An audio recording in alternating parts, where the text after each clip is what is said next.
Trappy, what's up? It's the hashtag Simply Cyber, COMMUNITY. Here to break the cycle, this is vital more than you and I. Yeah, it's exciting, it don't matter what your title is. You can grab a friend or two or three or four, invite them in. It's the Simply Cyber, bring a good vibe. It's the live with Jerry every morning, having good time. And you know we love to see for you, just gotta go and get it. Yeah, you know we all believe in you, it's time to grow together. It's the Simply Cyber, bring a good vibe. It's the live with Jerry every morning, having good times. And you know we love to see for you, just gotta go and get it. Yeah, you know we all believe in you, it's time to grow together. Dr. Auger is a OG, got that potion, the elixir, got devotion to all those who keep on showing up to witness. Spit the tricks and quips and all the tips to raise your cyber fitness. Switching up the routines, pass it off to James quicker. Keep the people smiling, hit that follow, that's a good decision. Every week, today, tomorrow, I encourage y'all to listen. We gon' teach y'all way more than how to protect yourselves from phishing. More like being confident so you can recognize a vision. On a mission, it's official, we gon' get through all these issues. Time for jaw jacking, baby, this is more than a tradition, yeah. Oh, I can't forget to recognize the mods. They the engine, they the reason that you leave and feeling charged. It's a Simply Cyber, bring a good vibe. It's a live with Jerry every morning, having good time. And you know we love to see for you, just gotta go and get it. Yeah, you know we all believe in you, it's time to grow together. It's a Simply Cyber, bring a good vibe. It's a live with Jerry every morning, having good time. And you know we love to see for you, just gotta go and get it. Yeah, you know we all believe in you, it's time to grow together. Yeah. What else can I say? I hope you find some value in this place and have yourself an awesome day. Simply Cyber's here to stay. So let's all put our hands together ready. Time to hang with Dr. A.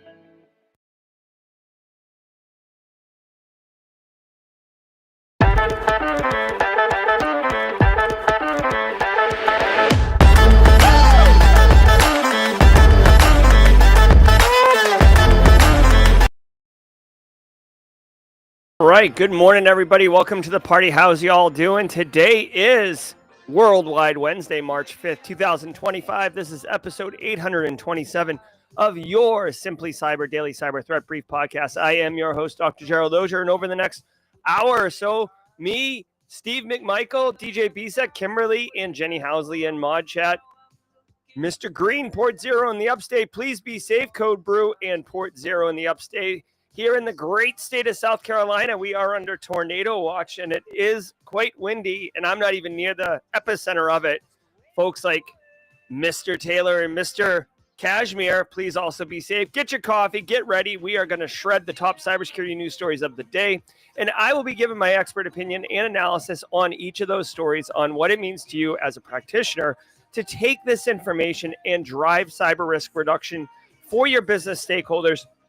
Really, it does really play into if you're delivering cyber risk reduction for your business stakeholders, that means you look awesome, which means you're also going to be in good positions for promotions, raises, etc. Or, and I always promote, be the CEO of yourself. If you want to swing on to the next vine, if you will, career-wise speaking, you'll be in a better position because you'll just be dominating all over the place and know exactly how to do it. So that's what we're doing here. Now, if you are a lone operator, a single person, work in the cyber security department or the IT department, right? Maybe you work in sewer, water and sewer, and you're a lone wolf running the game. Know that the Simply Cyber community is your virtual coworkers workforce. Hey, Dragos in Romania, thanks for the squad membership. So hashtag Team Solo in chat if you're a solo operator, and just let us know because we want to support you. We want to be here for you. And if you're looking to break into the industry and you think that this show is designed only for active practitioners and you're not included, well, my friend, don't sweat that because everyone is included and everyone gets value because if you're looking to break into the industry, you're going to be asked in any job interview, how do you stay current? This right here, the Daily Cyber Threat Brief, is a great answer, not just because it does give you that daily feed of what's going on and keep your finger on the pulse, but also because of the analysis, you're going to be able to go into job interviews and just like pull in different concepts, different topics, different current events right into your interview answers, really demonstrating that you are ready for active practicing and standing out among other candidates. So believe me when I tell you, it's all value, value, value. Space Tacos lurking in the background. I see you in the background there, Space Tacos. All right, guys. I want you to know every single episode, including episode 827, I do not prep or research for. Ain't nobody got time for that. Ain't nobody got time for that. Come on, man. What are we doing here? We're working. We got work to do. But before we do get into it, let me say shout out and thanks to the stream sponsors, those who enable me to bring this show to you every single day, starting with Threat Locker. We'll run through them and then get to the news. I want to give some love to the Daily Cyber Threat Brief sponsor, Threat Locker. Do zero-day exploits and supply chain attacks keep you up at night? Well, worry no more. You can harden your security with Threat Locker. Worldwide, companies like JetBlue trust Threat Locker to secure their data and keep their business operations flying high. Threat Locker takes a deny-by-default approach to cybersecurity and provides a full audit of every action allowed or blocked for risk management and compliance. Onboarding and operation is fully supported by their US-based Cyber Heroes support team. Get a free 30-day trial and learn more about how Threat Locker can help prevent ransomware and ensure compliance. Visit threatlocker.com.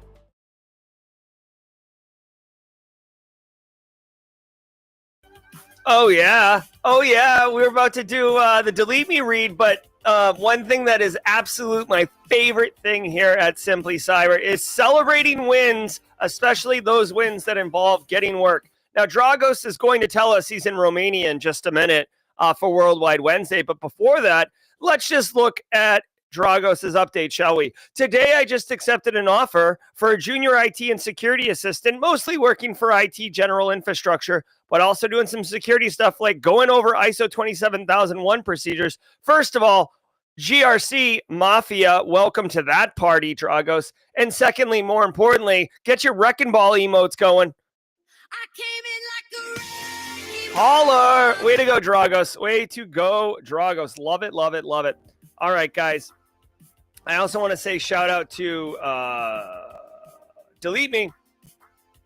Where's the Delete Me here? Delete Me, guys. If you didn't know, Delete Me makes it easy, quick, and safe to remove your personal data online at a time when surveillance and data breaches are common enough to make everyone vulnerable.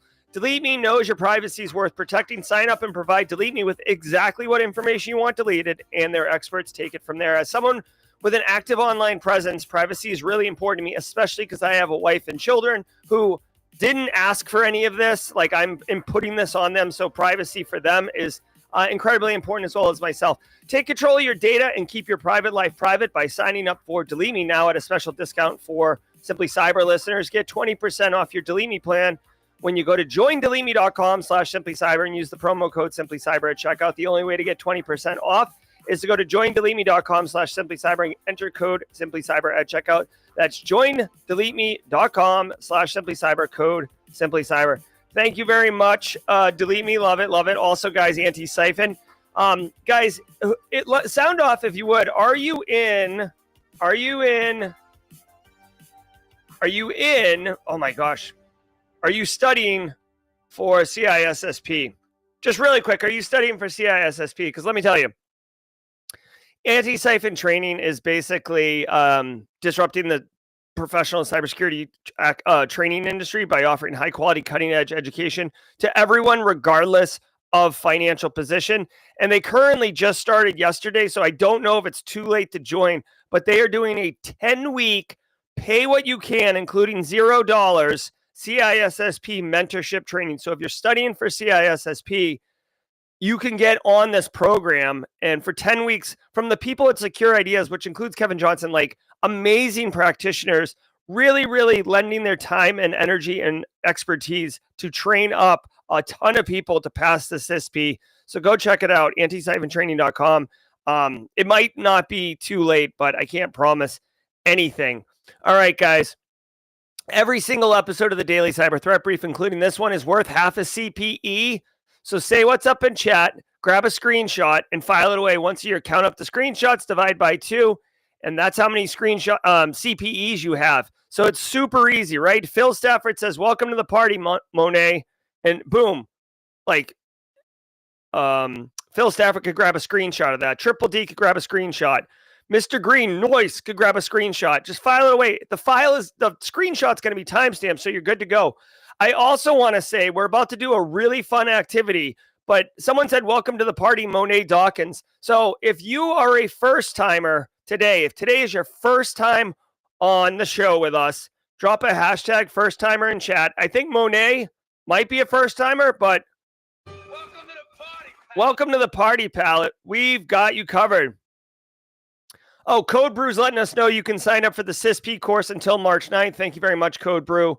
Love it. This is what I'm talking about. Those are the assists. That's the community vibes right there. Code Brew dropping knowledge bombs.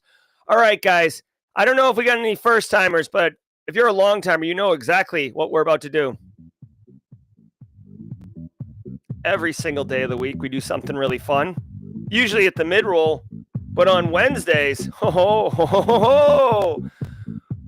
we go around the world, y'all, and I am super, super excited. I love this segment. It's so much fun. I'm going to set the clock to 2 minutes, 22 seconds, and I'm going to ask you where you are. Chat, pop off. Let me know. Mod chat, if you can help me keep track of this, I would appreciate it. Let's go. 2 minutes, 22 seconds. It's on the board. Let's go. Where you at? Where you at? Where you at? All right, Thomas Marquette on the board for the United States out of Georgia. Martell Williams is in Dallas. Big D, Virginia, love it. Hey, Sean Sailor's in North Alabama.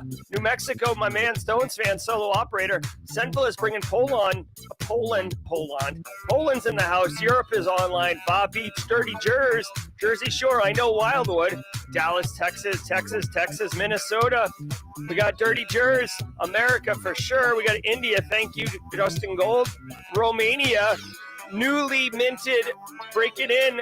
Dragos is in Romania. Sumter, South Carolina, stay safe with this weather, my man. Columbia, you stay safe.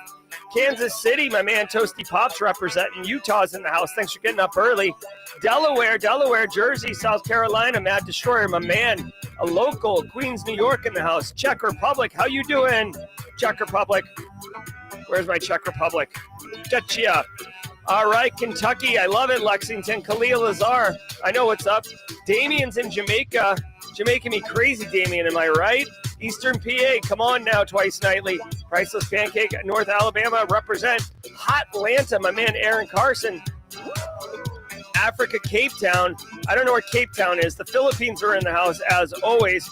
Where's Australia, y'all? Come on, Chi-Town. Illinois, Clifton Reed. England, William Ayers is bringing it on across the pond. Where's our Africa people? Hey, Sunjay Kelkar, thanks for getting up really early with us today. Subakar is in India. Love it. West Michigan, Joe Dean. Come on, guys. Where's South America? Where's Africa? This might be one of the worst showings to date, y'all. Italy, Tom Bishop, grading papers and on the boot. Queens, New York. Come on now. Africa, Cape Town. Is Cape Town in South Africa? I think it is, right? Seatown, Cybercycle, Puerto Rico. Yes, South Africa. Puerto Rico's in the hizzy. I love it. I can't get Puerto Rico on this map, though. All right, let's take a look, y'all. We do have a 20-second delay, so it is going to take a second to catch up to me. PR, we've got Ghana. Okay. Ghana's in the house. Singapore, love it. I always get confused on Singapore. Isn't Singapore way down here? Near Indonesia? Taiwan, Japan. Oh, no, not North Korea. Whoops. Why am I an idiot? Where is Singapore, y'all? I thought Singapore was down here. All right, so Space Tacos, who was going to be lurking, says she saw Colombia, so we're going to mark it. Thank you, Andres Molina. All right, let's take our inventory here. North America, South America. Thanks, Andres. Europe's coming in strong. We got Africa, quiet representation for typical Africa. Usually, we got a lot more representing up in Africa.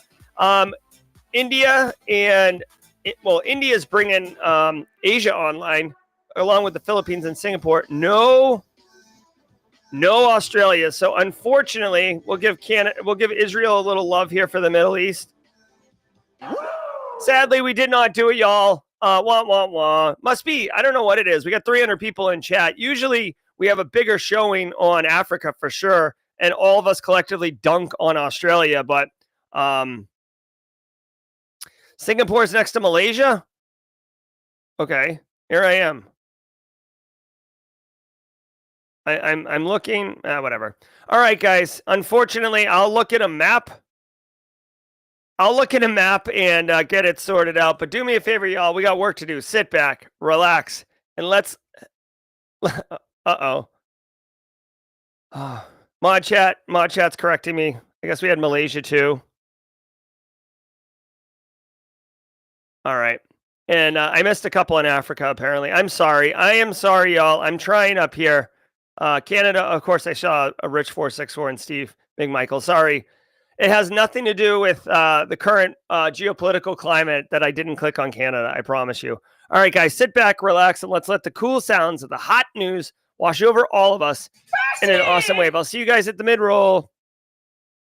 From the CISO series, it's Cybersecurity Headlines.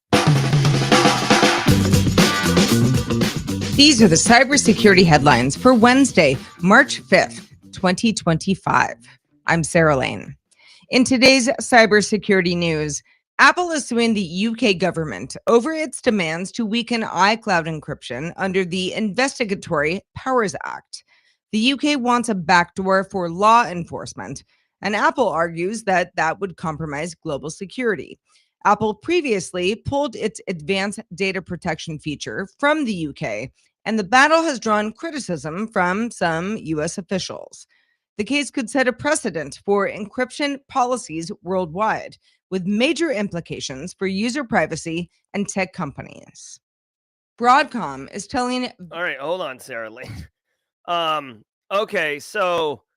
yeah, global backlash. We covered this story recently in the news. Essentially, Apple, who has been pro-privacy, like that's been their marketing campaign for the last 5 years. We're pro-privacy. They fought the FBI all the way to the Supreme Court on backdooring iPhones. And then this article came out, or this decision came out recently, where Apple withdrew their advanced data protection capability from devices in the region. I don't know if region means UK or if it means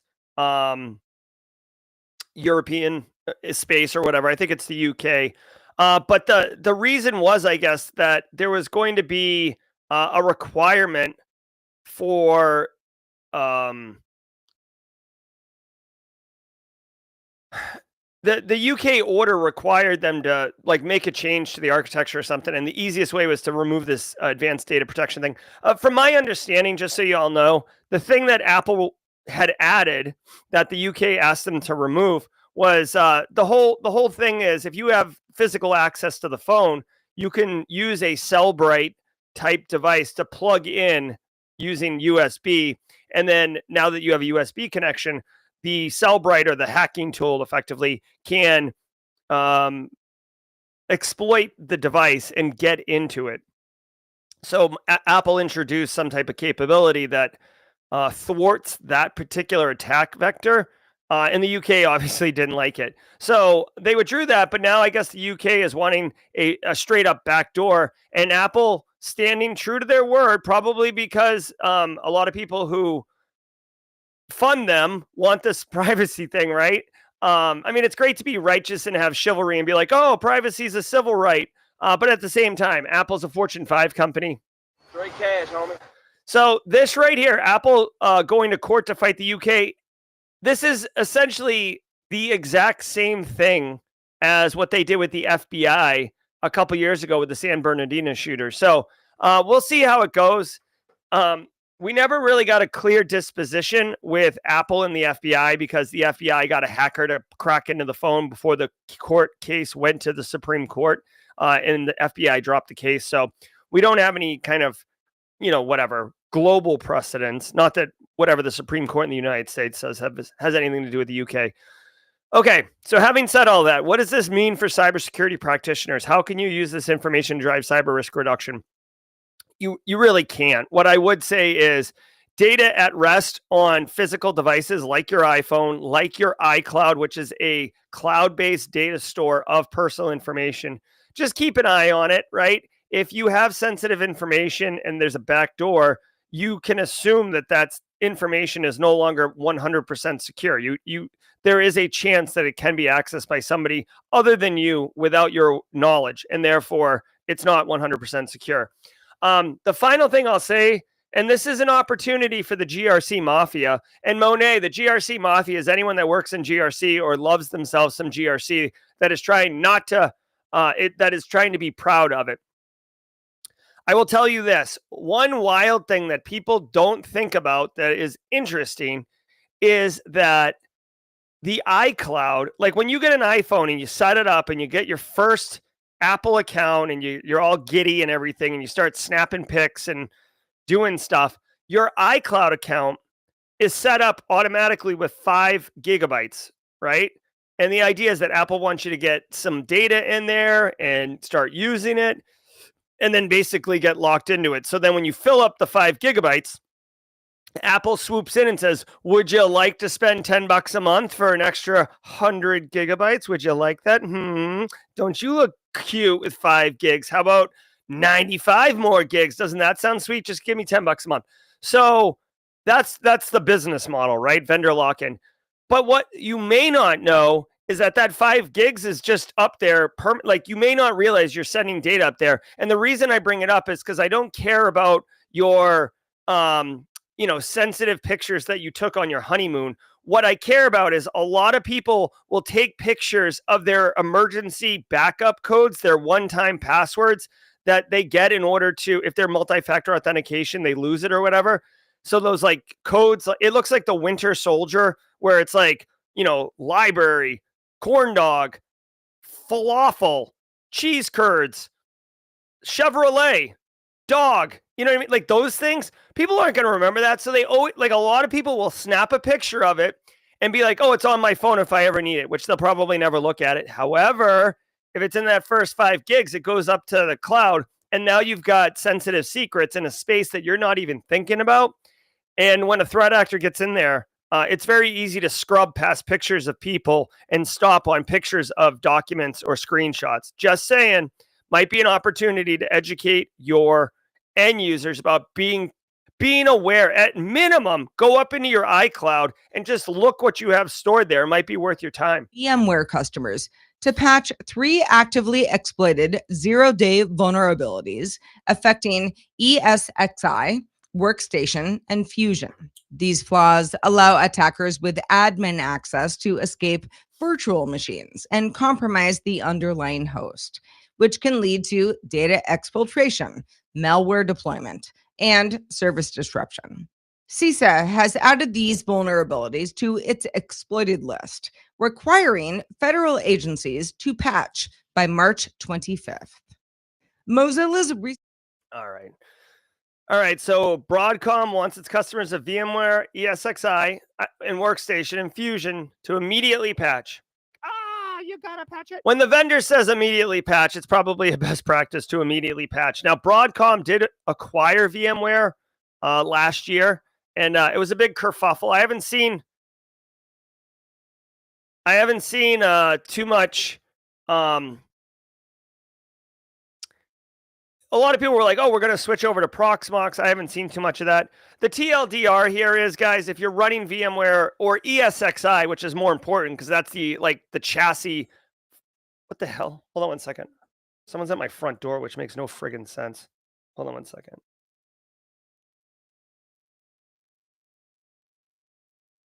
Talk amongst yourselves. Who is this kid?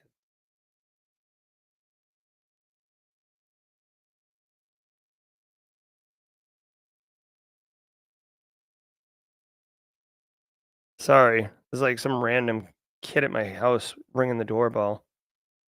All right, sorry. ESXi is the main chassis. You do want to be careful with that, only because enterprise grade is like, basically, if you're running an enterprise business and you have a bunch of VM, virtual machines inside of it, if they get into the chassis, it's really bad news for everybody because that's like, it's like the lower level, for lack of a better term, and then they can jump into anything and mess things up. So it's really gross. Just make sure you patch it, especially if Broadcom's saying do it. Unfortunately, I will tell you, it's not it is not easy to like reboot your ESXi, okay? Because essentially you're going to bring down all your VMs unless they've come up with a new way to do it, but not that I know of. So essentially, you're going to have to schedule this, and it's going to be disruptive to operations. So just be aware of that. Recent changes to Firefox's privacy policies have sparked backlash, with users upset over a new terms update that seemingly grants Mozilla broad rights over user data. The company removed its previous claim that it never sells data, fueling concerns that Firefox could be monetizing user information or using it for AI training. Mozilla says it's just legal wording, not a policy shift. Users can control their Firefox settings, switch to alternatives like Brave or Tor, or use privacy-focused Firefox variants like WaterFox or LibreWolf. Reuters sources say that some... Hold on. Is she on to the next story? Okay. She doesn't take much of a pause between stories. All right. So I don't have the exact information on this, but Firefox, I thought Mozilla was taken over a couple years ago, and we already announced. Hold on. Mozilla ownership change. Hold on one second.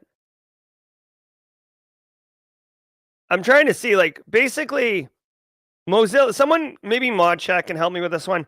A couple years ago, like Mozilla, here's the thing. Firefox was originally created as like the people's browser, okay? Like everyone loved themselves some Firefox.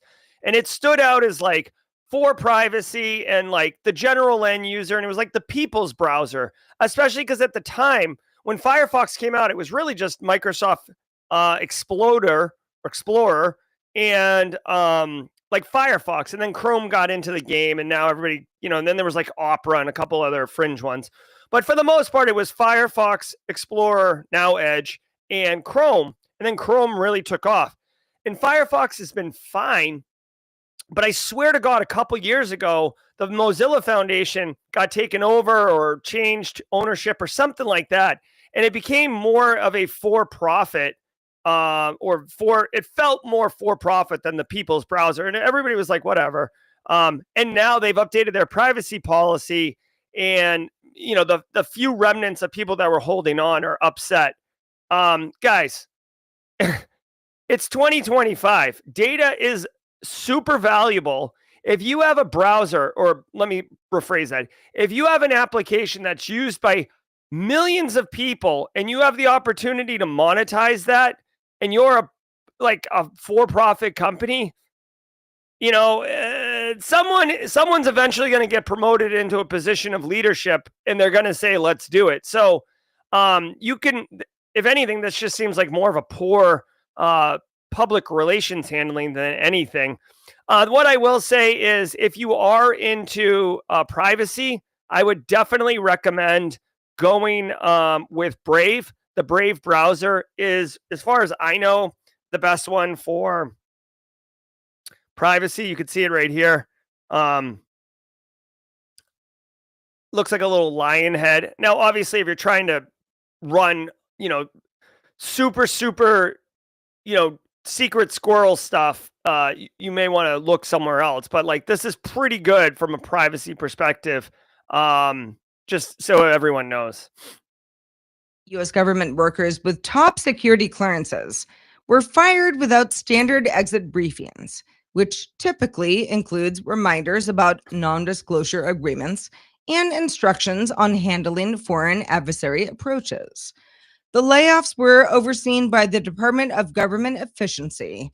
Former security officials warned this poses a counterintelligence risk, especially for those with knowledge of nuclear security. A DOA spokesperson says steps are being taken to remind dismissed employees of their obligations, but experts call the lack of debriefings a serious security concern.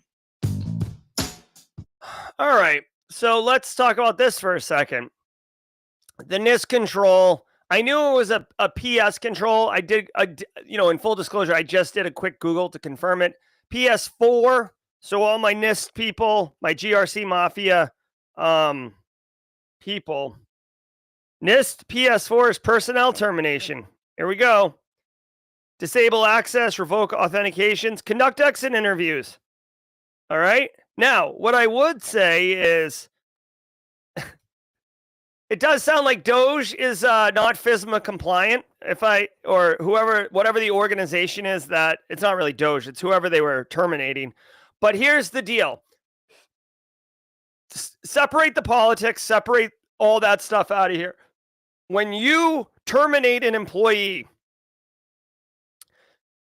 there's certain things that you need to do, okay? Now, termination can be voluntary, right? Like Steve McMichael's like, oh, I got a new job. I'm quitting, baby. And everybody's high-fiving, right? Lara Flores hits the lottery, and she's like, I love you all, really, but I've got a beach in Cancun that's got my name on it, and I'm going there. See ya, right? Or it can be involuntary. Like, Tech Ricky's got his hand in the cookie jar, and everybody catches him, and we're like, Tech Ricky, no more cookies, you're fired. And he's like, oh, man. And then, like, you pull him out, right? So terminations can happen a bunch of different ways. Whenever you terminate an employee, you must do some things. And this isn't even about security controls. This is like literally about risk reduction. Number one, you have to disable their access to systems, right? Listen, by the way, if you ever get a 15-minute HR interview, it's because they're gonna shut off your access in that 15 minutes and they don't want you to know about it. Okay? So just FYI, if you ever get a 15-minute HR interview, you got to disable all their access. 2, you have to retrieve any organizational information. So, the cell phone, the laptop, anything that really has data on it, you got to get access to. Another thing is the exit interview. Now, I will tell you, in all of my days, of all the controls in NIST 853, I find the exit interview to be the least useful. All right? When someone's quitting, you want to tell them, hey, just remember, you're not allowed to talk about anything you did here.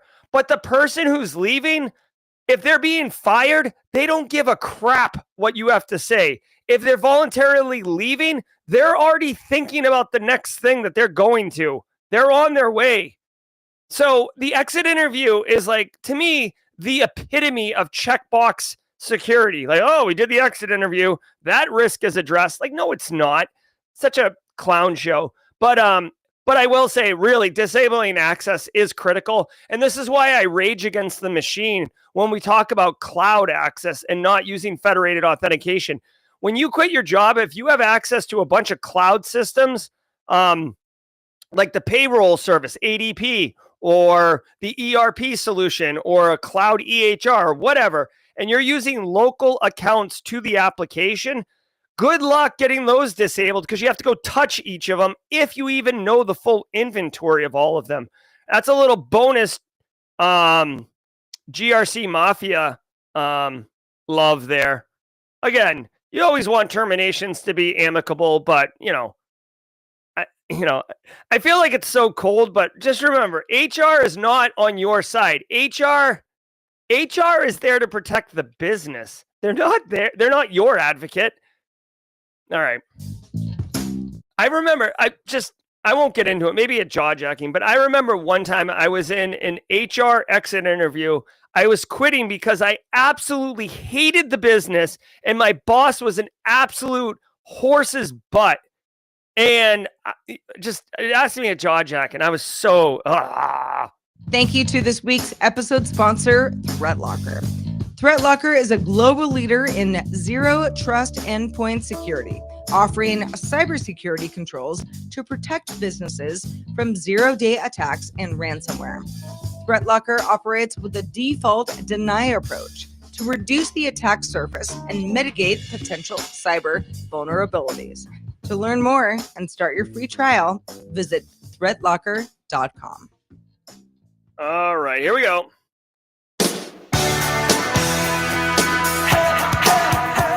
All right. Hey, guys. Shout out to all y'all. Thank you so very much for being here. Love it, love it, love it. Guys, I hope you're having a great show. I know it's 8:34, a couple minutes late because the Worldwide Wednesday. Australia, we should drive someone down to Australia just on Tuesday night, get them ready. Guys, thanks to the stream sponsors, ThreatLocker, Delete Me, Antisyphon, and Barricade Cyber Solutions. You know, Barricade Cyber Solutions have been around for quite some time.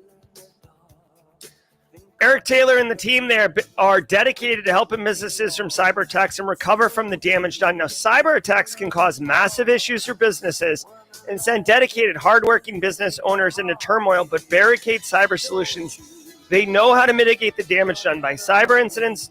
Do me a solid. Check them out at barricadecyber.com. Link in the description below. And again, links to all of these, the Antisyphon, the ThreatLocker, the Delete Me, even the Flare, even when it's not a Flare week, the Flare links are below, just to make it super easy. Because I have a lot of people DM me after the show, and they're like, oh, can you send me a link to whatever? I do send them the link, but like they're in the show description every single day. Every day they're there. So just holler. Guys, I want to say thank you to all of you. We have 444 people here. If you're a squad member, do me a solid. Drop that mod love. We got Kimberly, Jenny, and Justin Gold in mod chat right now. Justin Gold keeping the cycles going up in here. Chris Whitlock is also in mod chat. Good to see Chris. Guys, just mad love, mad respect. I appreciate the contributions. Let's get Alpha Sierra on the line, if we would. Alpha Sierra, get ready to drop the bomb. Alpha Sierra is going to lead us off with the la la la las.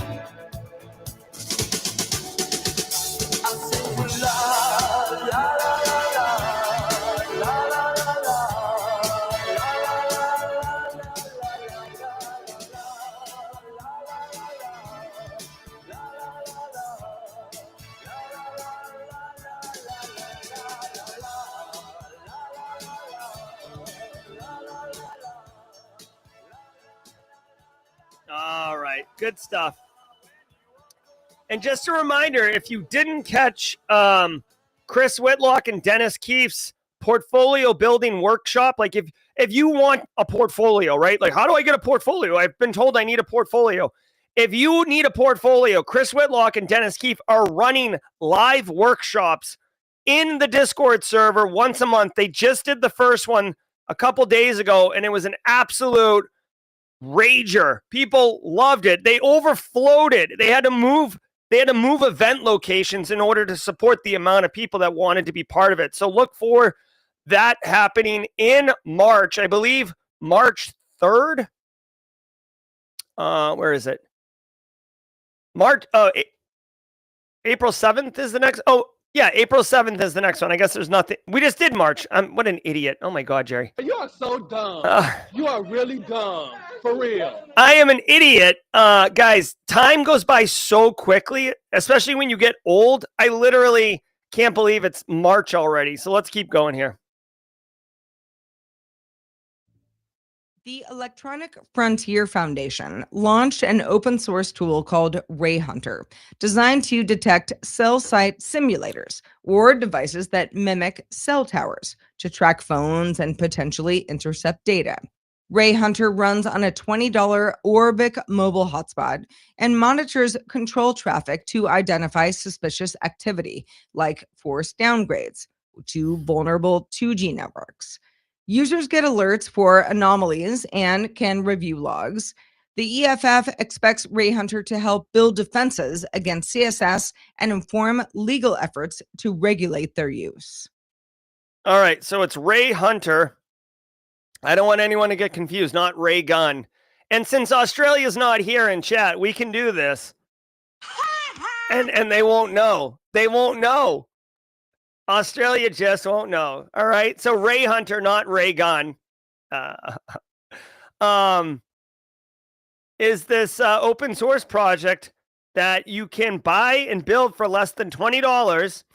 Honestly, sounds like a fun project. I don't have time for it, but I would like to do it. And basically here's the thing. These stingrays have been around for a while. I've seen them at Black Hat, DEF CON. Essentially, it's a cell tower, okay? So here's what you need to know, okay? As a practitioner going into work today, you work at a manufacturing company, you work at a Fortune 50 company, you're going to change jobs and work for a, I don't know, like one of these password vault companies. It doesn't matter. This is not something that's going to be remotely in your threat profile or in your threat landscape. Really, what this is the ability for law enforcement to set up essentially a cell phone tower that they control that your phone will route through. So it's interesting. It's interesting, but as a practitioner, you're not going to do anything with this information. Here's the deal. Your phone, there's my kid with chocolate all over his face. Your phone is going to connect to the strongest cell phone signal that it can. And when you're driving down the highway and your cell phone tower is starting to get weak, it'll grab the next strongest one. That's how we have all the coverage, like these maps that Verizon and T-Mobile show. Well, if the strongest cell tower is a guy standing next to you with a backpack that's got a Stingray, aka fake cell tower, your phone's going to connect to it and it's going to route through there and out. So all this is the electronic freedom.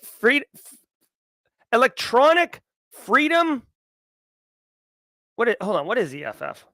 I always get it wrong. Everybody just calls it EFF. Electronic Frontier Foundation.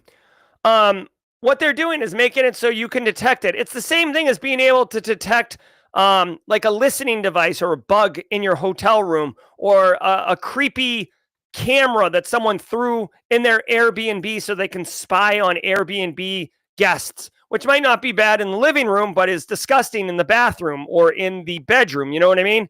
So that's what this is. $20, you can build it. I think it would be a fun project. I might actually do this. Again, I really don't have time, but it would be fun. It would be fun. Amnesty International reports that Serbian police used a Cellebrite mobile extraction tool and an exploit chain to hack a student activist's phone.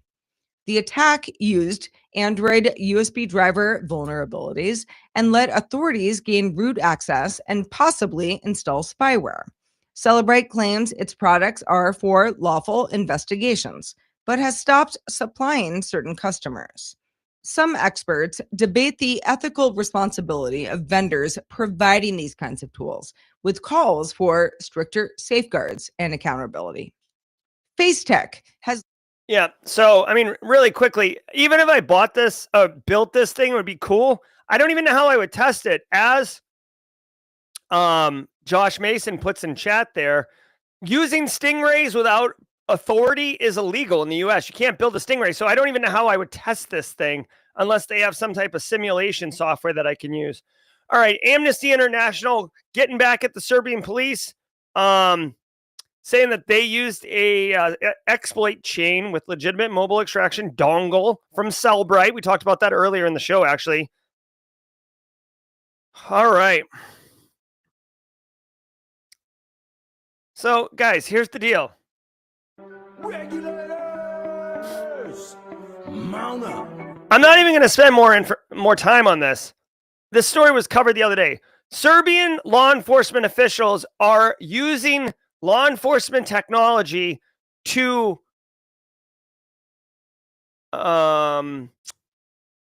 take data from citizens that are not, under arrest or committing crime or whatever. They're doing it on investigative journalists and activists. This is bookmark this. This is a study when someone says, "Oh, you like privacy? What do you got to hide?" It's like, no, I do like privacy. I have nothing to hide, but just because I have nothing to hide doesn't mean I get to, I'm going to walk around without pants on because, you know what I mean? Like, and here's an example. Like, why is literally this story right here is why Apple is going to court to fight the UK for a backdoor. Because when you have backdoors, things like this happen. All right. The story we covered early in the week. So launched UR Encoder, which is software that lets biometric ID issuers create UR codes. digitally signed face data stored on a user's device for secure identity verification. The system promises privacy while letting authorities like DMVs, passport offices, and employers issue biometric credentials. UR codes use cryptographic signatures to prevent tampering and can be scanned on a mobile device or a webcam. FaceTech offers a free license for governments and nonprofits, with commercial use available through partnerships. Developer access is now open with additional software components rolling out soon. Nokia Oh my gosh. Okay, so this is a lot. Listen, I like biometric data. As an authenticator, it's incredibly convenient. You always have it with you, right? Like you're not going to forget your face in the hotel room. You're not going to forget your fingerprint on the airplane. Right? It does have its challenges, right? I'm not saying it's bulletproof, but I do like biometric as a authenticator, element. So this company FaceTech is developing UR codes, which I guess is kind of like a QR code. How's it work? All right. All right. I don't know. It uses some type of facial scan. Okay, here we go. Let's see. It uses your face and then biometric data binds it.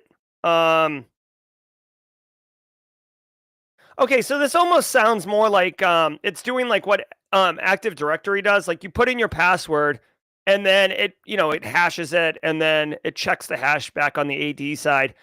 This is kind of taking your face and translating your face into math, essentially based on like the shape of your face, and then using some type of PKI infrastructure to digitally sign your face. And then that's the code that you use as the authenticator. I'm into it. I'm into it. If this works, great. Now, I do want to point out, obviously, your face is going to be good to go. But if the PKI infrastructure see this plus digital signature, if that plus digital signature piece breaks, we're going to have problems. And with PKI is awesome, but it does require a lot of infrastructure to support it. So there is some challenges. Just, for what it's worth, right? Like okay, really quickly, there's a scale. And on one end is like usability and the other end is security. Something that's all the way secure is very unusable, right? You got a laptop at the bottom of the ocean inside a safe with no battery.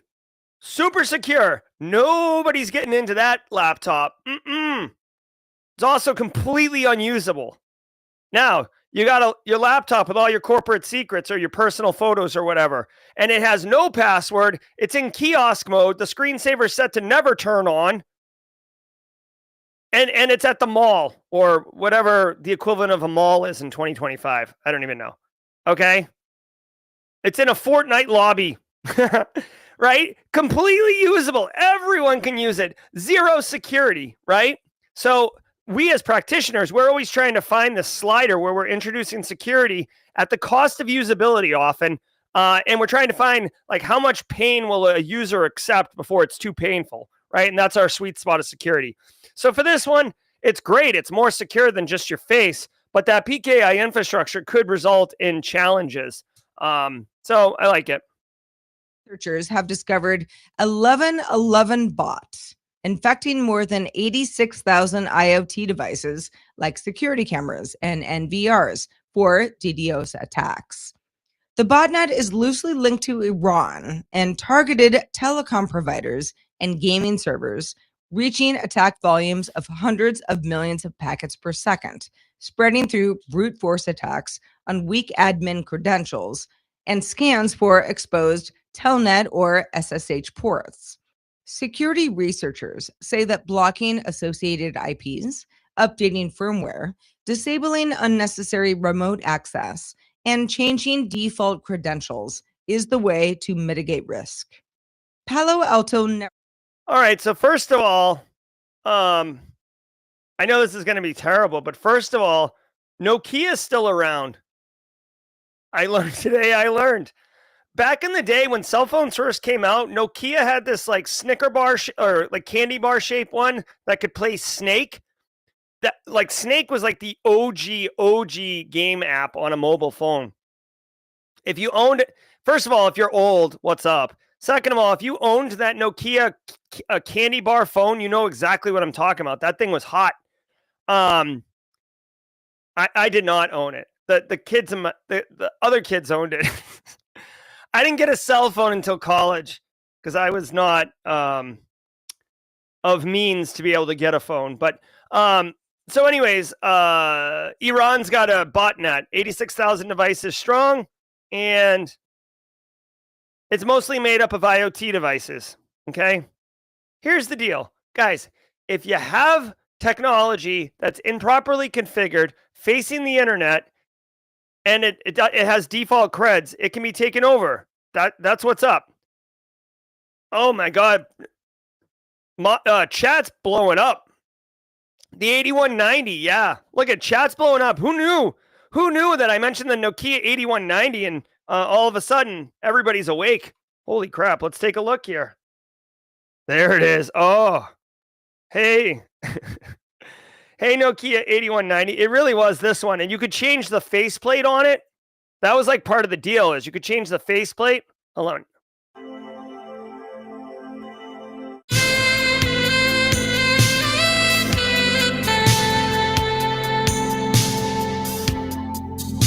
You youngs will have no idea how hot that was. This was peak hotness in like the late 90s. That Hansel's so hot right now. All right. Thank you for the digress. So anyways, guys, this is, it's not trivial because you still have to put a C2 network in to be able to command and control these bots, but it's not rocket science, right? Also like shout out to AI art. Like the botnet definitely doesn't look like this. I just want to show you how easy this is too. This is a fun site I always show my students. InsectCam, world's biggest online camera directory. Hold on. Oh, apparently it's down. There we go. So if you don't know about this site, let me introduce you. Okay. These are live camera feeds from all over the world. Because again, it's trivial. It's literally trivial to scan the internet, every IP address, 0000 all the way through 255, 255, 255, 255, and look at what's running on there. And each one of these things is running. Look at this. This is live from Hyderabad, India, poolside. Look at this guy. This guy looks like he's a security guard working the pool, just chilling on his phone. I mean, I guess why not? It's nighttime there, right? But you can see, well, you can't see it on the stream, but like basically, I could click in here and go directly to this camera. The IP address is here. So it's not just a pull of this. It literally, I can link right to this if I want. I don't want to click through it. But yeah, I always show my students this. Sometimes, look at, I mean, here we go. This is in Tehran. Now, this is a store. I'm sure these people don't know that they're actively on camera right now. But all of these devices, holy crap, St. Petersburg, Russia. Look at this traffic, dude. Are you kidding me? Stay off the 405. Somebody call base case or wading through logs and let them know that the traffic down in St. Petersburg, they're going to have to take the 104 up to the 710, up to the PCH or whatever. Anyways, long story short, this is what's up. Okay, so these devices, exploiting them, building a huge botnet. I don't want to say it's no big deal, but I mean, come on, it's not a big deal. Let's keep going. Alto Networks' Unit 42 reports that a threat actor known as JavaGhost is exploiting misconfigured AWS environments to steal access keys and send phishing emails that bypass security filters. JavaGhost has been scanning for exposed credentials in public files. gaining unauthorized access, and avoiding detection by sidestepping common AWS tracking methods since 2022. The group then apparently uses compromised AWS simple email service accounts to send phishing messages, making them seem legitimate. Remember, So Casually Joseph's been in the hot seat for about 72 hours already. Palo Alto dropping knowledge on the threat actor dodge and detection. I don't know. Joseph might be still trying to figure out where the bathroom is and how to report his time, but we'll give it to him. All right, so here's the deal. JavaGhost, never heard of, but they're a long-running threat actor, and they target misconfigured AWS instances. Okay, so this isn't technical exploitation. This is just, it's a public S3 bucket, and it should be private, whatever. And once they get the, Casually Joseph enters the chat. And then once they get those keys, they basically send out phishing emails. The whole idea here is, guys, when we talk about email security, right, there are many controls we have in place. The three most common ones are SPF, DKIM, and DMARC. And essentially, they ensure that whoever's sending you the email is legitimate and you can prove who they are and they're not spoofing anything, right? Well, with this, if this threat actor is able to get into an instance and essentially put like a wolf in sheep's clothing and the email looks like it's coming from the sheep, well, you're going to be like, oh, no problem. It's not a wolf, it's a sheep. And then you open the email and boom, you get popped. Or your email security gateway sees it's coming from the sheep, not from the wolves, and allows it to pass through. That's all this is. It's a little bit, it's a little bit of, I guess, prep, if you will. Let's see. This Margaret Kelly individual, she's a senior consultant at Unit 42. We'll have to ask Casually Joseph if he's met her at the break room yet. This threat actor has been operating for 5 years, so super, super effective. Here's what I would tell you guys. Here's what I would tell you. If your business is using AWS for its infrastructure, a lot of tech companies that are providing SaaS solutions, like Netflix, for example, a lot of them use AWS because it's built for it, right? If you're using AWS, I would strongly recommend that you include in your vulnerability management program looking for misconfigured internet-facing assets. Now, I'm not 100% sure. I bet you anything that there's a specific tool that does that at this point. I don't know. I'm not super familiar with AWS's, I wouldn't be very good at securing AWS. But I bet you there are tools probably provided by AWS that can be used to discover these things. Just make it part of your vulnerability management program. GRC Mafia, educate the DevOps people about this risk and misconfigurations. Also, you want to think about your email security gateway, right? Because this attack can happen successfully to a third party that you do business with, right? So you might be a victim of an email attack that's coming from a person that didn't do this, right? So there's kind of two parties here that need to be involved. One is protecting your own AWS environment, but two is being protected from somebody else's AWS environment that wasn't configured properly. And this is where email security gateway technologies come in and end user awareness. Again, I will die on the hill that end user awareness training has value. I strongly believe it. And it's not just because I'm trying to make GRC socially acceptable. I'm telling you, most people at your organization, I don't care where you work now or where you're going to work next, people are people. Most people want to do the right thing. Most people want to choose security, right? Given two options, they'll choose the safer one or the one that they're supposed to choose. But in the absence of information, they will choose the one that they think is the best. And that involves clicking on some stupid stuff. So educating them, arming them with knowledge is our job, GRC Mafia. That's what's up. to subscribe to this. All right, here we go. Someone call Nick Barker. We're right on schedule today. Love it, love it, love it. I want to give a quick shout out to Chris Whitlock, who made this graphic, or at least shared it with me. This is me. Mrs. Auger got me this Stanley mug. It fits an entire pot of coffee, which is delicious. And but it's so effective. This isn't an ad for Stanley mugs. This is just me telling you. This mug is so effective that even without a lid on it, it's still borderline unbearably hot an hour later. So, like, great job, Stanley. But also, I'm probably not the typical consumer of coffee because I just want to pour it down my gullet. And it's really, really hard when it's super hot. All right, guys. I hope you had a great show. Remember, tomorrow is Thursday, and we're going to have B-Dubs on Simply Cyber Firesides talking about personal branding.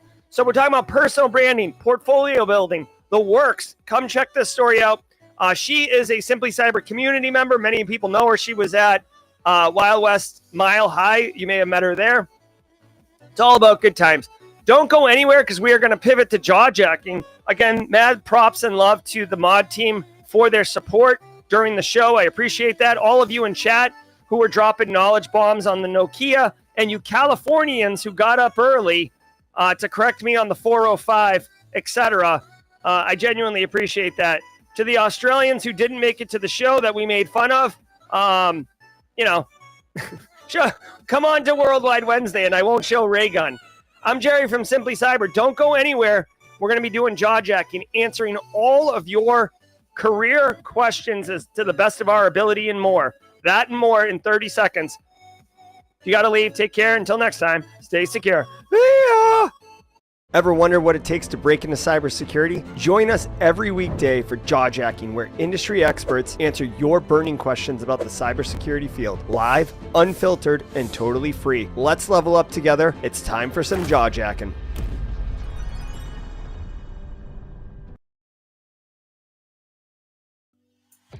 Hey, what's up, everybody? How you doing? This is Jaw Jacking. I am your host, Jerry Guy. Coming hot off the heels of Simply Cyber's Daily Cyber Threat Brief with the nerd, Dr. Gerald Auger, you zero. Oh my God. Cool it with the GRC stuff, you old. Oh my God. Complaining about the coffee being too hot. What do you want?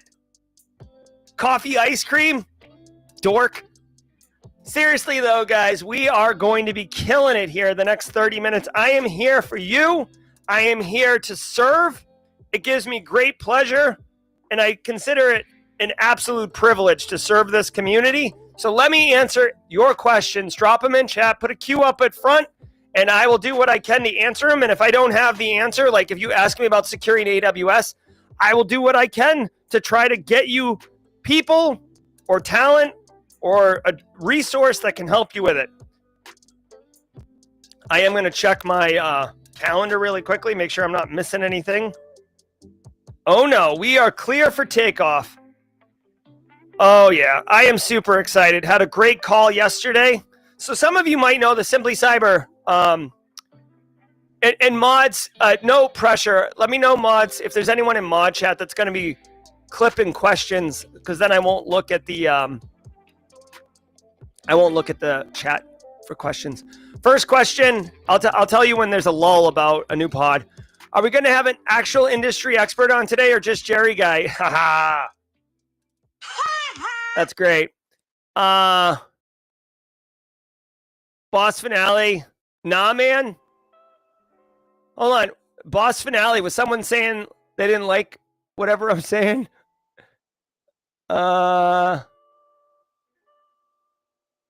Oh, Nick Barker is here. Nick Barker coming to you live from the elliptical. All right. Olivier or Oliver says, I've recently got into crypto and I've been thinking about blockchain security engineering. What do you think? Well, I will tell you, there is a lot of money in the crypto space in fintech. So, I mean, we just saw the other day that Bybit had $1.5 billion stolen and they're still solvent. So to have that much money is insane. So I think based on how easy it is to steal money in crypto, based on how complicated it is, based on all the rug pulls and all the fake wallets, I think there's a lot of opportunity for security in there. Now, I don't know. I guess what I would say, Olivier or Oliver, is I would look for job postings in that space to see if they're even there. I think it's pretty cool. There are companies that do investigations like Chainalysis to help law enforcement with security and investigations. There could be an opportunity with that. As far as I know, I will say I don't know if this is a space that has a lot of job opportunity right now. So I think it's fun, but I don't know if you're going to get a job or you might even have to move, kind of. I'm not sure, honestly. So I guess that's what I think about it. I would advise it as a hobby, not as a career pursuit. All right. All right, Ben, 17 months. Thank you. Cheers to you, Ben. Always nice. All right. Let's see. Smart contracts. People talking that. Let's see. What emerging tech excites you the most? Roswell UK says. What emerging tech excites me the most? AI agents, right? AI agents excite me. I actually want to spend time with it. I think AI is super powerful, but I think the utility is really in the agents when you start building focus specific task built AIs. And most importantly, AI agents that can interact with AI agents. To me, that's the most exciting emerging tech, if it's even considered emerging. I know it's like kind of here right now. One interesting thing I think of also is like, how like NVIDIA released, like they have like Android robots looking things. Boston Dynamics has had the robots for a while. I think those are cool, but I don't know why engineers develop robots to look like humans. Like, I guess that our physical spaces are built for human interaction and stuff. And maybe it's like an emotional thing. So like we'd be more accepting to them. But dude, if I had the opportunity to like swap my legs out for tank treads, like imagine instead of like changing your pants, you could like swap your legs out and put on tank treads. That'd be awesome. Right? Or like I could just like swap out and put a motorboat like where my butt is. I could just stick like a motorboat engine and just like go hauling butt across a lake or something. Sick. So, I whatever. Give me 6 arms. Like, why are we limiting ourselves to like humanoid form factors? All right. Nick Barker. Oh, hold on. Sorry, Nick. Bruno Lima had a question first. Is Sec Plus GRC Analyst Masterclass and an Accolade CCRF cert enough to land an entry-level job in cyber? So I will tell you, Bruno, the answer is yes. Those are enough to land a job in cyber, GRC entry level. Now, what I will say is, you don't need this is not an exclusive list, okay? I know people who have gotten a GRC entry level job. She's in chat right now, just from the GRC Analyst Masterclass. I know people that have gotten jobs with just the Sec Plus. I don't know anyone that's gotten a job with the Accolade CCRF cert, but that doesn't mean anything. It just means I don't know anyone. What I will say is stacking certs is fine, but that's not what's going to win you the job in 2025, Bruno. It certainly helps with your resume. It's not going to hurt. No one's going to look at your resume and be like, oh my God, look at this. They have Sec Plus, GRC Analyst Masterclass, and CCRF. Next, forget it. Like, no one's going to say that. But really demonstrating professional skills, practical skills is where it's at. Honestly, Bruno Lima, this is why, in my opinion, this is why the portfolio session that Chris Whitlock and Dennis Keefe ran the other day was such a banger. Getting certs is easy. Excuse me, it's not easy. Getting certs and putting them on your resume. Putting them on your resume is easy.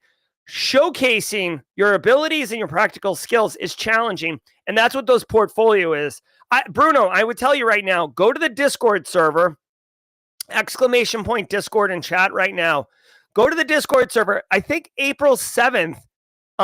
Chris, is there a way to like drop a link? Oh, here, there's a share button here. I think here. Oh. Oh my God. You are so dumb. You are really For those dumb. for those who are on audio only and can't see it, I'm trying to copy an invite link to the actual event, and it says hidden, use copy button. I hit copy and I posted it in chat and it just says hidden, use copy button. So I don't know. I'm such an end user now. It's embarrassing. But I would say, Bruno Lima, go to that portfolio session in April and it will absolutely help you. All right. We're getting tons of questions now. I'm not even going to put them on stage. I'm just reading them out of Mod Chat. Thank you, Mod Chat. Justin Gold, Chris Whitlock. Nick Barker says, I met someone at Wild West Hacking Fest in Denver that had 11 implants and could feel magnetic fields. Will you ever get an RFID type physical implant? I would get one in my hand. If I could use it to like open doors. I will tell you, I have a Flipper Zero and I don't use it that often. So I kind of wonder if I had it, would it make a difference? Also, I would need to confirm that it doesn't set off a metal detector at an airport because that would be wildly inconvenient for the amount that I travel. So there's that. Cam Godet says, I've heard how Sec Plus isn't necessarily mandatory, but what, if any, are the pros to having that cert for?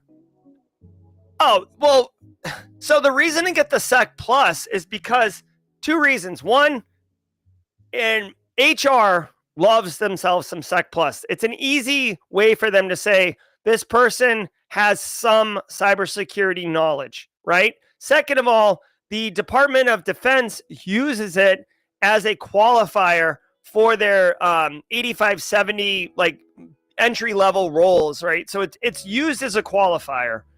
Thirdly, Cam Godet, if there's like 1,000 applicants to a job and 200 have Sec Plus and 800 do not have Sec Plus, it's an easy way for HR to filter, right? Because no hiring manager is going to review 200 resumes. They're not going to review 1,000 resumes. I promise you that. So the easy way for them to segment it is to say, well, let's get everybody with a Sec Plus. That's an easy one. So that's the pros to getting it. Rex Cognito says, actual question. I found the hard way. I'm too rusty to perform even simple problems in CTFs with 2 weeks to prepare for my next B-sides. Any ideas to jumpstart my previous skills? Yeah, what I would say is if it were me, and hey, I know like Code Brew, Tom Marquette, Reed, Hurlton, like there's a lot of CTF players in here. What I would say is go to Meta CTF. Okay. I'll drop a link in chat. Here, let me log in like off camera in case my credentials get. I've already had like certain things get shown on stream before, but here we go. Oh, cool. I think this is the event for the portfolio building thing. I'm going to pin this to the chat so you can go ahead and do that. Thank you. So they have previous CTFs, right? Here's the January one. Here's a practice CTF environment. This is a free CTF environment with challenges and solutions from previous CTF competitions. So what I would say is, Rex, go here and do the do the CTF, practice the CTF. That's what I would do. All right. I hope that helps, Rex. All right. Next question. Shane F says, can you give a brief breakdown of the class you teach at the Citadel? Yeah, so, I mean, really easy. The class I teach at the Citadel is CSC 227, Principles of Information Security. And it basically goes an inch deep, a mile wide. It is required for Intel majors to take, cyber and also cyber students. Computer science students are not required to take it, but many of them do. And essentially, think of it as like they call it a surveys course, but essentially I go an inch deep, a mile wide. I cover everything from, basically how networking works. So early in the course, I do some technical stuff. Then this is really fun. I'll give you a little bit deeper of an answer than you were asking for. So I teach Tuesdays and Thursdays. What I do is Tuesday, I lecture on the topic of the week. And then Thursday, we do a hands-on lab. So like this week, this week was security technology. So yesterday, I spent an hour plus explaining firewalls, anti-malware solutions, got into signature-based definitions versus behavior-based definitions. I brought up, any.run. I dropped malware in any.run. I detonated it. I showed the process tree. I showed where, basically processes are spawning like shells and running PowerShell and doing stuff like that. I talked about VPNs. I brought the story in yesterday about how the Cisco small business VPN series have technical exploitations that are getting broken in the wild, and how, even with security technologies, there is vulnerabilities that need to be maintained, right? And now tomorrow, we're going to be using IP tables, and I'm going to walk the students through, or not IP tables, we're going to use pfSense. I'm going to walk the students through a lab where we're going to implement a pfSense firewall, configure it, put all sorts of fancy configurations on it. There's DMZ, there's internal network, there's external. They use Kali, and rinse and repeat. Next week is industrial espionage, I believe. And we'll talk about, Rivian and Tesla, Volkswagen stealing Chevy secrets. We'll talk about, government on government, right? China's really good at espionage. So we'll talk about all that. The stealing of COVID vaccines, right? And then I forget what lab I have set up for that. So anyways, long story short, Shane, inch deep, a mile wide, all semester long. I do denial of service 1 week. I do hacker methodology 1 week, industrial espionage. I did encryption last week, which is like my least favorite.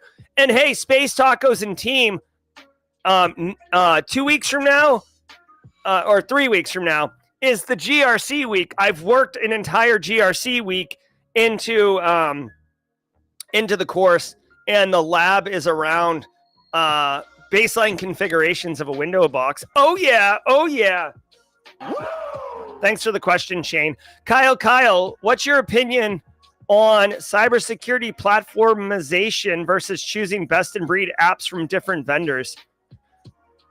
Okay, so this question that Kyle's asking is basically, what do you think of essentially, this is how I'm interpreting it, Kyle. What do you think of XDR solutions versus best of breed? Here's the reality of this one. First of all, a lot of vendors, like the bigger players, like your Palo Altos, your Ciscos, your Microsoft, they are acquiring the pieces of an entire platform solution. So you may not, you actually are kind of getting best of breed. It just is being containerized as a single platform because the large players are acquiring all of them. So just put that aside. As much as I like best of breed, as honestly, this is the answer that I'm about to give you has changed over the years. As I've become a CISO, or, the person leading the shop and everything like that, platform is better. Number one, it's one contract. You can negotiate better. It's less time dinking around with all these different specific vendors. Two, it's kind of a single platform, so your staff only needs to get trained up on the platform, right? So there's economies of scale there, right? You're in this platform, learn this platform, do this, versus okay, Wade is really good at Graylog, and Josh is really good at Intune, and Ben is really good at Okta. And now, like, if Ben leaves, like, what are we going to do? Like, now, again, like, that was like an identity and access management solution, an MDM solution. So you're not going to have everything under one platform. But I digress. I guess from a CISO perspective, single platforms are nice because of budget, because of touch, because of renewals, because of license, because of if there's a problem with the platform, you get a single point of contact and notifications. There's a lot of benefit to it. Obviously, best in breed, you get a lot more value. But, when you have more vendors, if one of them gets acquired, you're going to have to deal with some problems anyways. So they both have pros and cons, right? I'm not saying that getting on a platform is the solution, but it is pros and cons. Vendor lock-in is a problem. It is tough to pivot once you get in there. All right. Oh, hold on. I guess this link is invalid, the one I pinned. Thank you. Habib A says, all these web browsers like Firefox, Chrome, Brave that say they're private, how do you prove that? Well, I mean, you can't. You can't prove it because all your data is going back to some back end.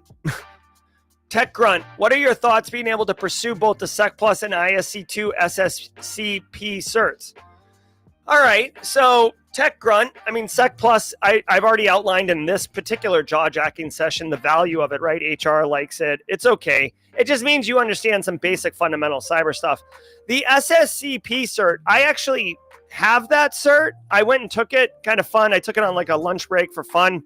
It's more, honestly, I feel like it's more for, the Sec Plus is more generic and just concepts. The SSCP felt more like IT administrator, like technical practitioner, kind of understanding basic security. The problem is the SSCP doesn't have market traction.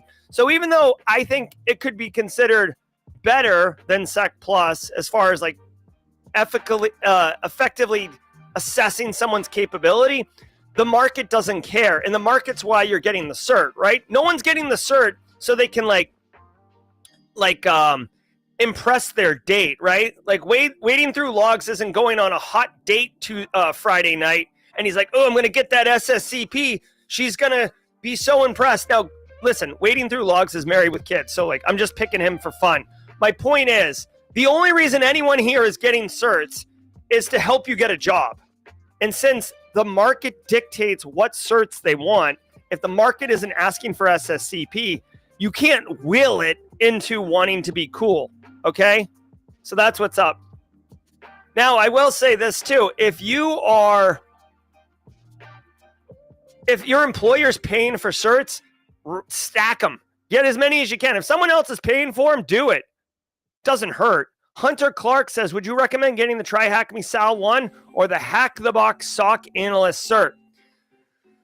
Oh, man, that's a good question. So the Try Hack Me, and hey, in full disclosure, just so everybody knows, I'm about to release a video either this week or early next week that is 5 skills that every entry-level SOC analyst practitioner should have. And there will be a 30-second injectable ad for Try Hack Me Sal 1 cert. So just in full disclosure, they're paying me to inject that little ad. So I just want to be transparent about disclosures for y'all, okay? I haven't done a full analysis on the Sal 1. It just entered the market. I know the Hack the Box SOC Analyst cert has gotten a lot of positive feedback from practitioners. I will tell you, because I looked at the Sal 1 cert, it is hands-on. They do have this really cool SOC simulator that is really, it's a very accurate simulator. So there are like multiple choice questions, but there's a simulator that, incidents come in, tickets come in. You have to look at the logs, pivot, and all these things. So I will say that I haven't looked at the Hack the Box SOC Analyst cert. I've heard good things about it. The Sal 1 I've looked at and I like it. I'll leave it to somebody else. Wading through logs, or let me ask you this really quickly. Anyone in chat who works in a SOC that has looked at either of these, and again, Sal 1's brand new, let me know if you have any thoughts. And I'm tagging Wade in here. Okay, so FedEx says Tyler Ramsby's got a Sal1 cert video. That's good. Tyler Ramsby, Sal1 cert, YouTube. Here we go. I love Tyler Ramsby, by the way, in case anyone didn't know. It's finally here. No, that's Sandra Lou. I mean, obviously, Try Hack Me, it just released this, and there's a bunch of YouTubers creating content on it. Like, obviously, they're doing a marketing push. Also, hey, quick shout out. This right here, this is the new hold on one second. Here is the Sal1 video that Tyler Ramsby did. Who asked that question? Hunter Clark. Okay, Hunter Clark. There's the YouTube video, Hunter Clark, of Tyler Ramsby. But while we're in here, I would like to provide this.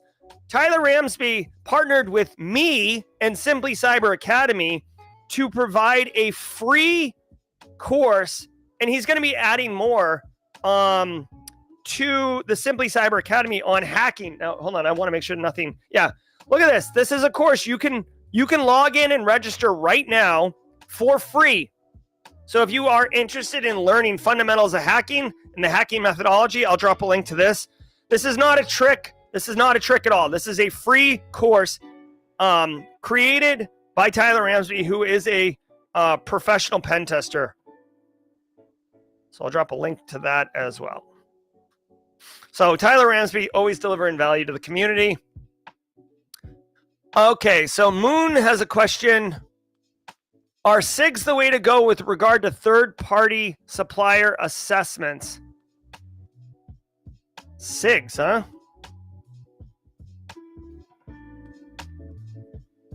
Maybe I know it by a different name.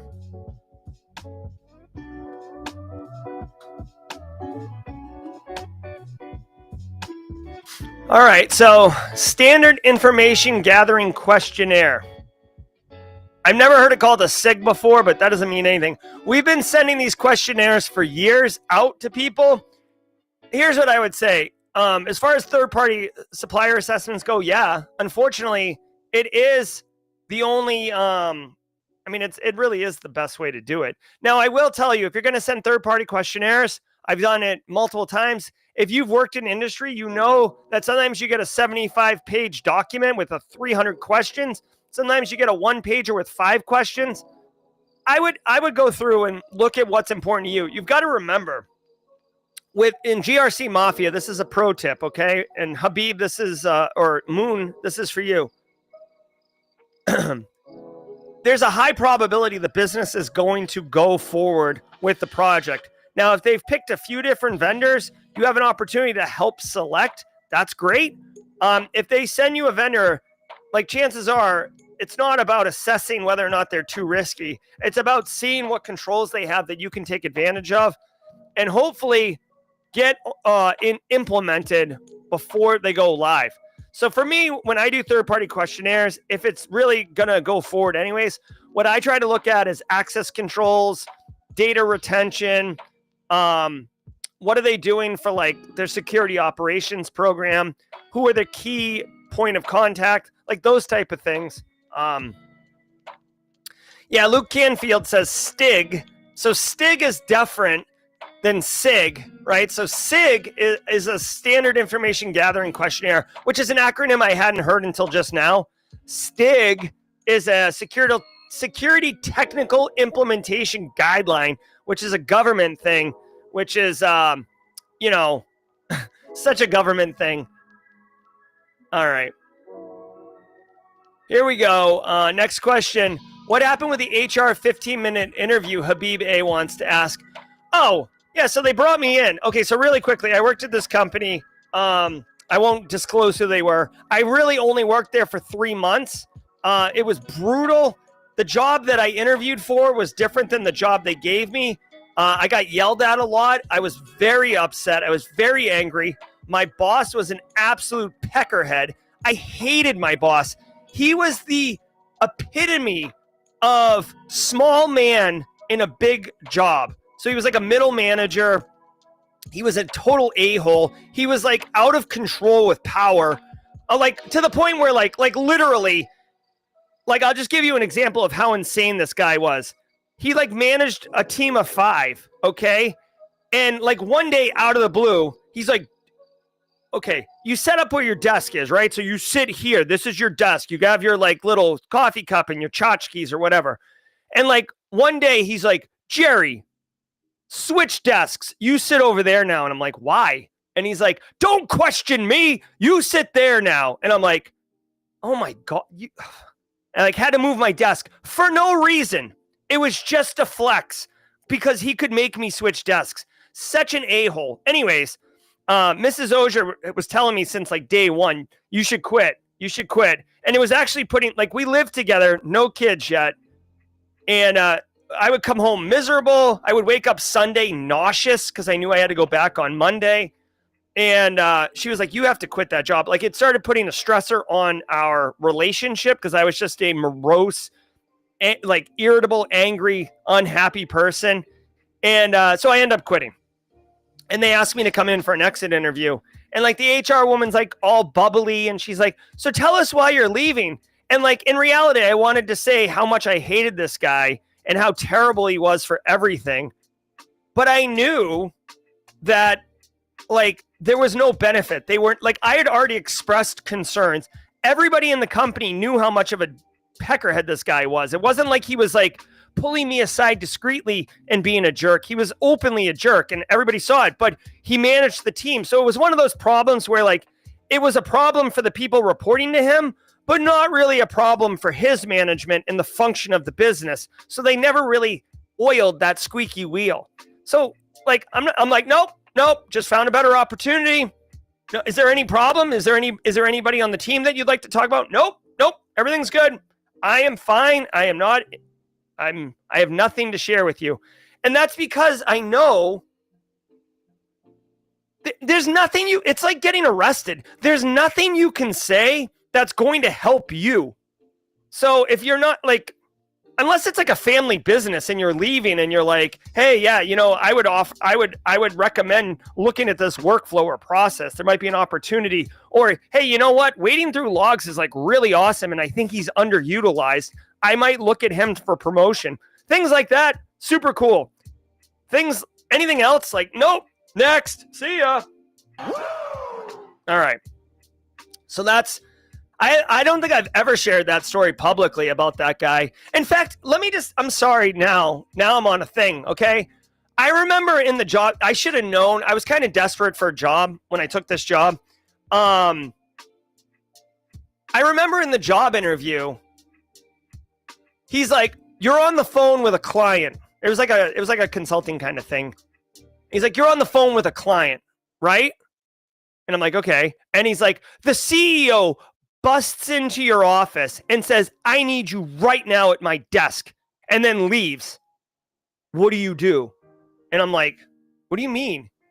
And he's like, what do you do? Do you piss off the client or do you piss off the CEO? What do you do?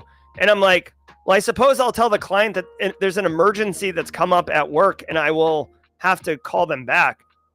And he's like, that's not good. He's like, we're all about client service. Like, what are you supposed to do? We're going to lose that client and now you're going to impact revenue. Like, you totally effed up. I'm like, so what am I supposed to do? Like, to me, the CEO is clearly aware of what my job is and that I'm on the phone with a client. So if the CEO busts in and tells me that they need me at their desk right now, isn't the CEO actually making the decision that we can lose that client because whatever the CEO needs is more important than this client? Isn't that what you're telling me? And he's like, that's one way to look at, but I don't really think you answered this question well. And I'm like, dude, you suck. Like, in my mind, of course, in reality, I'm like, oh, I'll have to reflect on that. Like, oh, I hated everything about that job. I hated how I had to fake for that job. Oh, guys, talk about therapy session here. A little repressive emotions coming up. Please, let's move forward.